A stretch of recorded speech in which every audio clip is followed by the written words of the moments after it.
Welcome, here I've got SONY Xperia 1 II and I'm gonna show you how to change volume button function in the camera app at this device.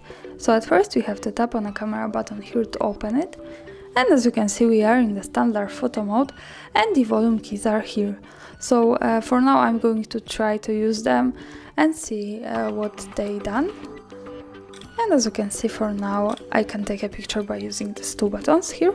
To change its function we have to go to more advanced options, and we can do it by using this button here in the right corner. When we tap on this we get access to the camera settings, and from here let's slide down a little to the common settings, and as you can see here we have the use volume key as option. So by tapping on this we can pick from zoom, volume and shutter. So for now it was shutter, I'm going to change it to the zoom to show you how it works different.